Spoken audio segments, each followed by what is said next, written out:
गया, महाराजगंज में medical college बन गया, सिद्धार्थनगर में मेडिकल कॉलेज, बस्ती में मेडिकल कॉलेज, बलरामपुर में मेडिकल कॉलेज, गोंडा में मेडिकल कॉलेज, बहराइच में मेडिकल कॉलेज, मेडिकल कॉलेज की एक लंबी श्रृंखला। इस बीमारी का मुख्य कारण था मच्छर, और मच्छर का मुख्य कारण था गंदगी। रामगढ़ ताल आज सुंदर हुआ है। अलग विषय है कि रामगढ़ ताल अच्छा हुआ, वहां सबसे पहले सांसद जी ने जमीन खरीद दी, अच्छा मकान बनाया। आपको भोजन भी करवाए थे ना एक दिन, कितने लोगों ने भोजन किया था? 5 लोग, केवल 5 ही लोगों ने। दो हाथ खड़ा के, एक हाथ खड़ा करना है तो 4 हो गए। 4 लोगों ने भोजन किया और मुझसे कह रहे थे कि मैंने 50,000 लोगों को पाए। 50,000 होता तो यहां भी तो हाथ खड़ा होता है।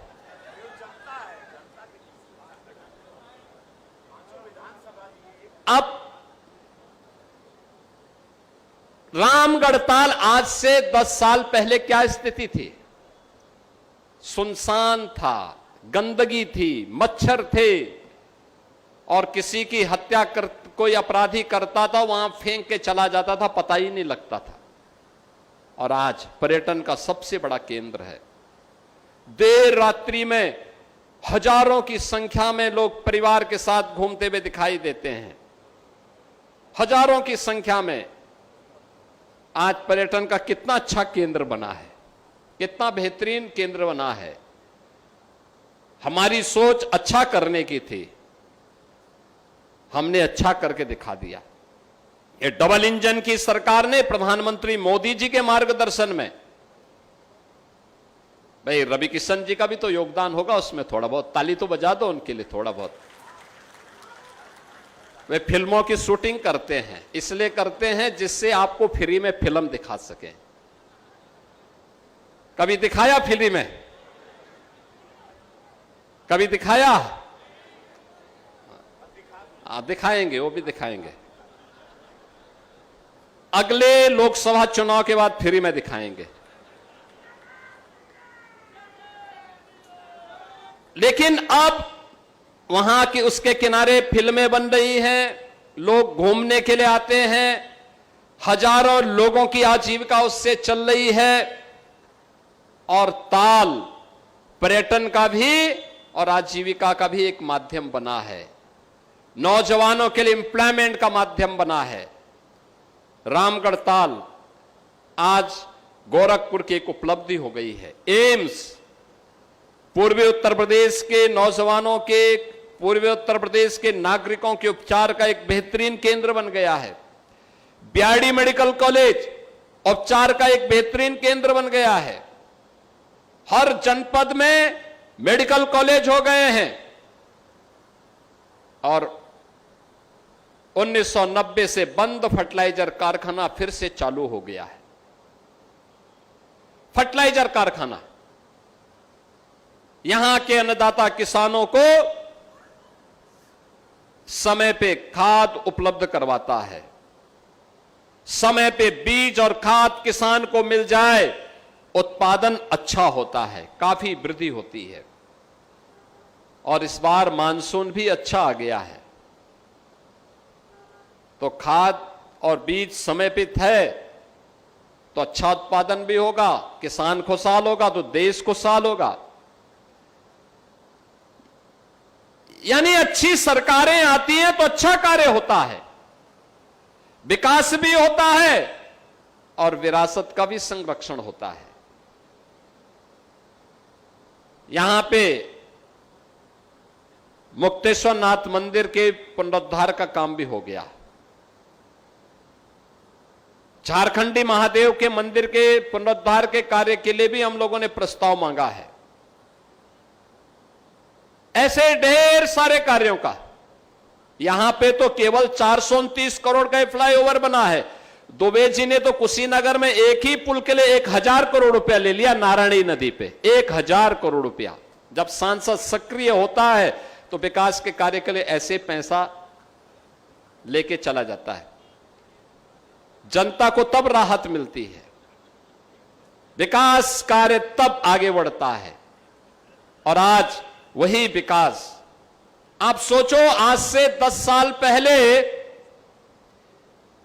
गीडा में कोई निवेश करने नहीं आता था, कोई फैक्ट्री नहीं लगाता था, क्योंकि भय था गुंडों का, माफियाओं का। और गोरखपुर तो माफिया और मच्छर के लिए बदनाम जगह हो गई थी। लोग ये बोलते थे, जब गोरखपुर का नाम आज से 10 साल पहले कोई लेता था तो क्या बोलता था? 2 कारणों से नहीं आता था, या तो माफिया के भय से या मच्छर के भय से। मच्छर थे तो मलेरिया भी था, डेंगू भी था, इंसेफ्लाइटिस भी थी, ढेर सारी मच्छर जनित बीमारियां थी। और माफिया था तो कोई प्रॉपर्टी भी नहीं खरीदता था। मैं दावे के साथ कह सकता हूं कि तब रवि किशन भी यहां मकान नहीं बनाते, जमीन नहीं खरीदते। आज तो देखो, हर व्यक्ति की पहली चॉइस होती है गोरखपुर में जमीन खरीदना और मकान बनाना।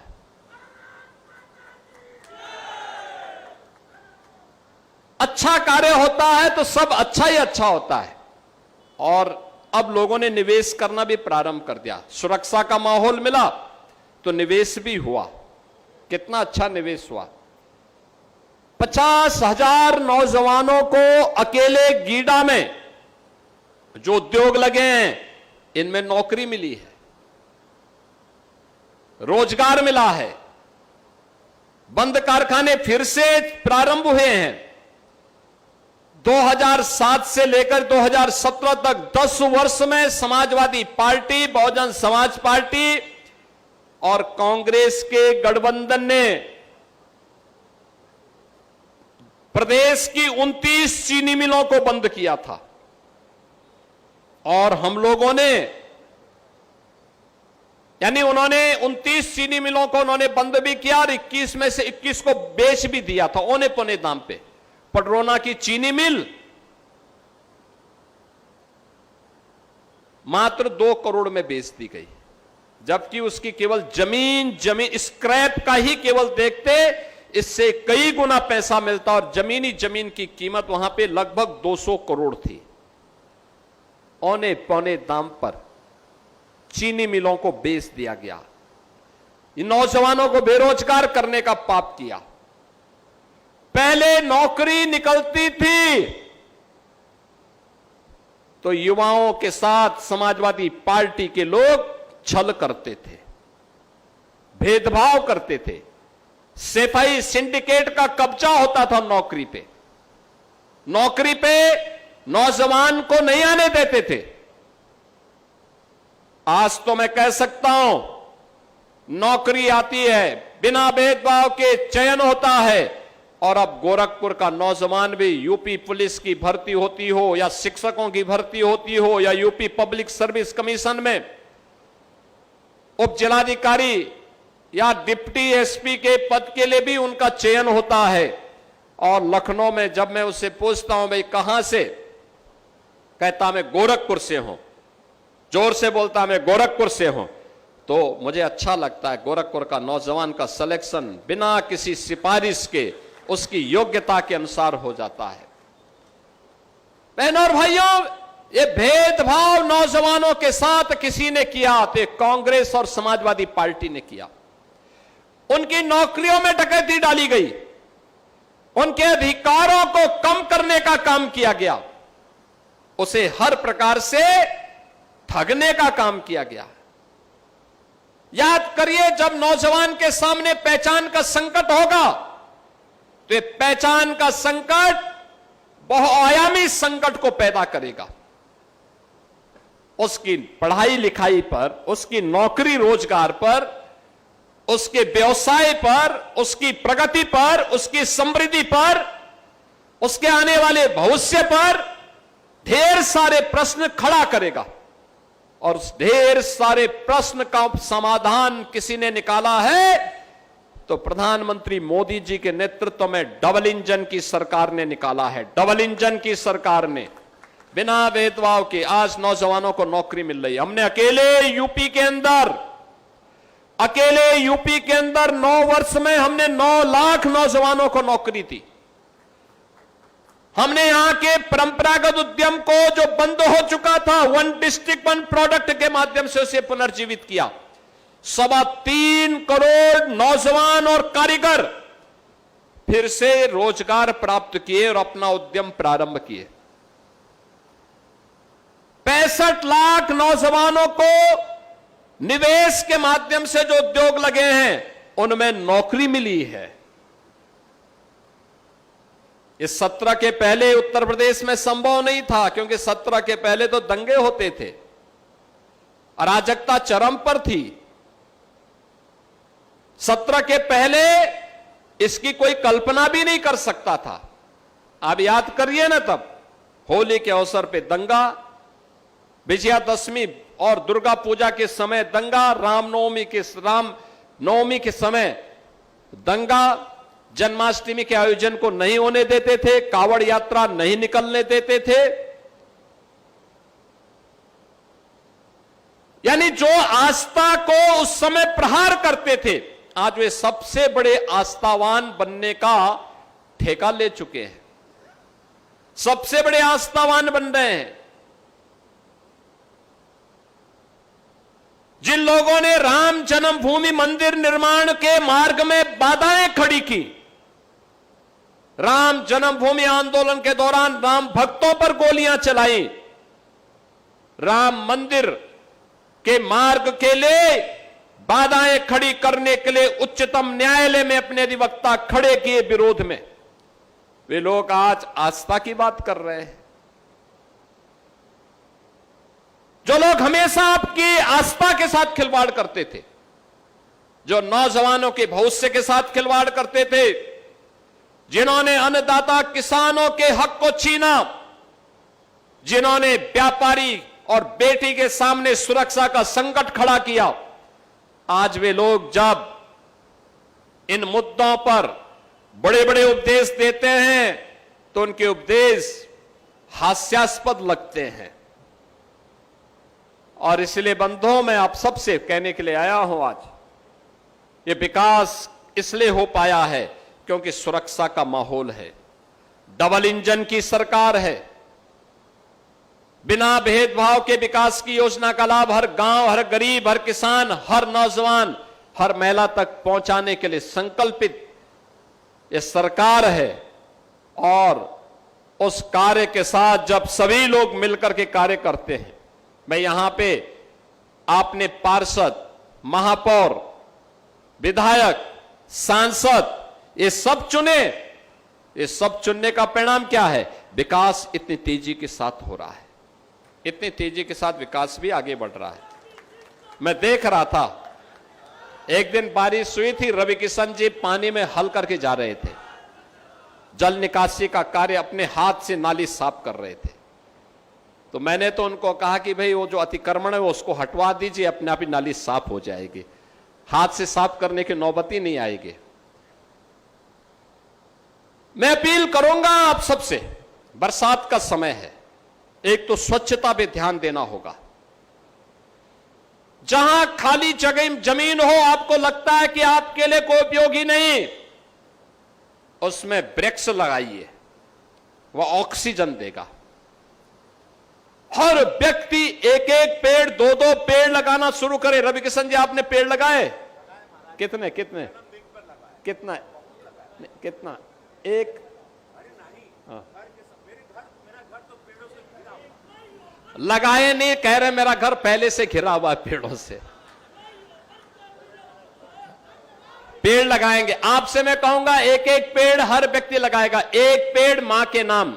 और आप लोगों ने 12 जुलाई के अभियान के साथ जुड़ करके अभियान का हिस्सा बने थे। एक पेड़ मां के नाम, एक पेड़ मां के नाम हर खाली जमीन पे लगाना।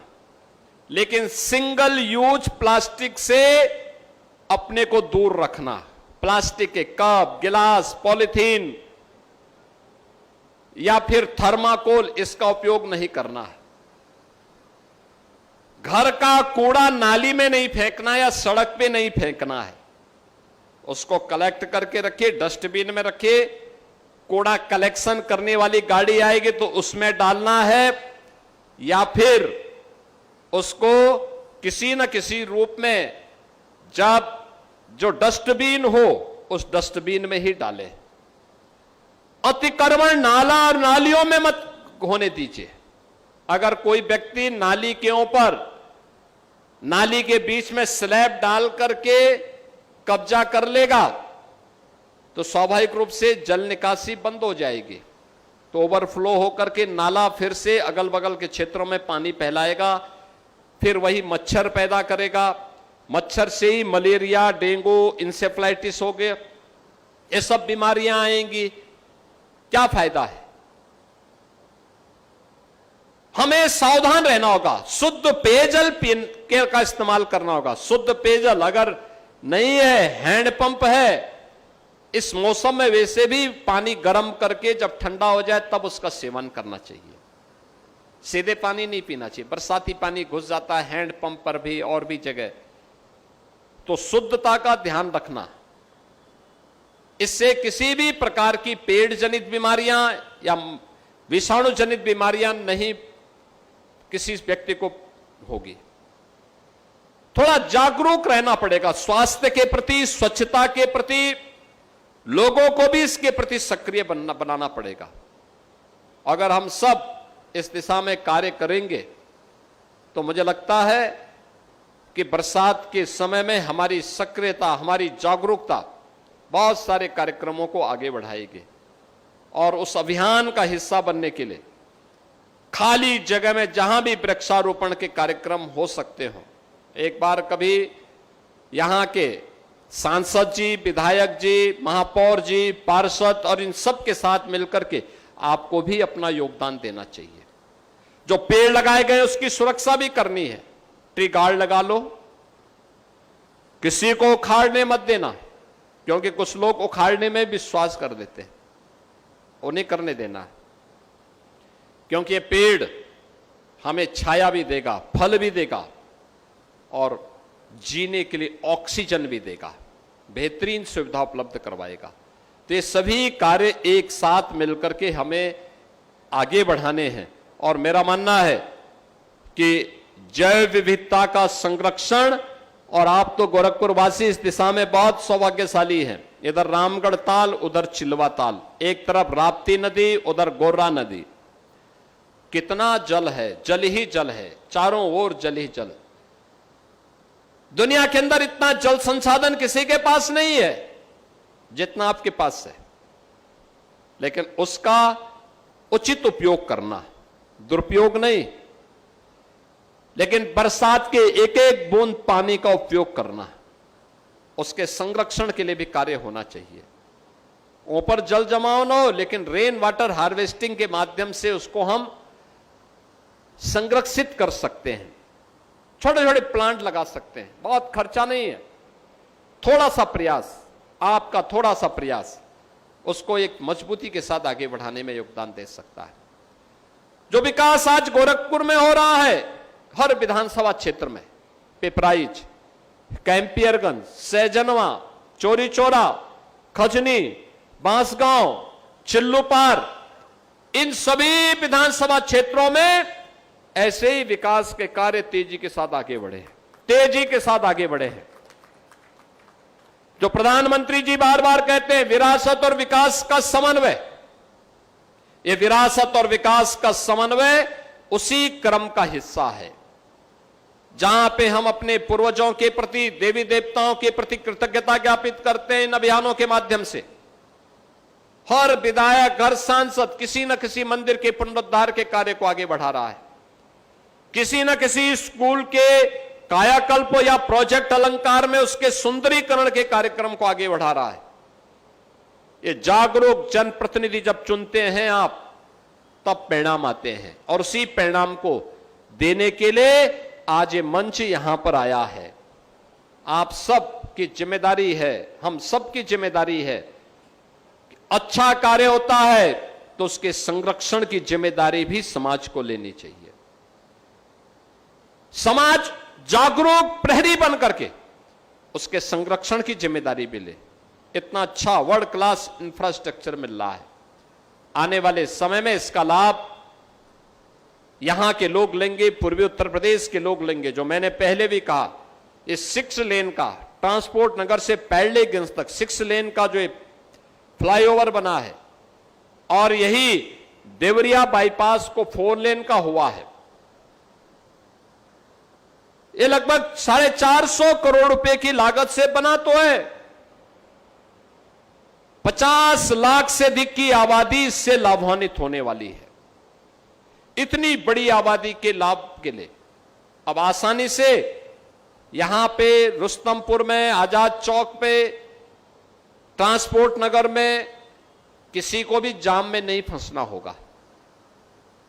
और हमारा प्रयास होना चाहिए कि हम सार्वजनिक जमीनों पर अतिक्रमण से बचें, उन्हें आवागमन के लिए छोड़ें।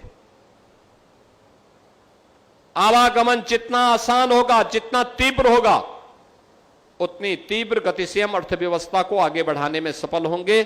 आज के इस अवसर पर जब यहां पे आज हम सब लगभग 1000 करोड़ रुपए की इन परियोजनाओं के लोकार्पण और शिलान्यास के लिए यहां पर उपस्थित हुए हैं, मैं इन सभी परियोजनाओं का गोरखपुर महानगर वासियों को, पूर्वी उत्तर प्रदेश वासियों को हृदय से बधाई देता हूं और विश्वास करता हूं हम सब मिलकर के विकास के इन कार्यक्रमों के माध्यम से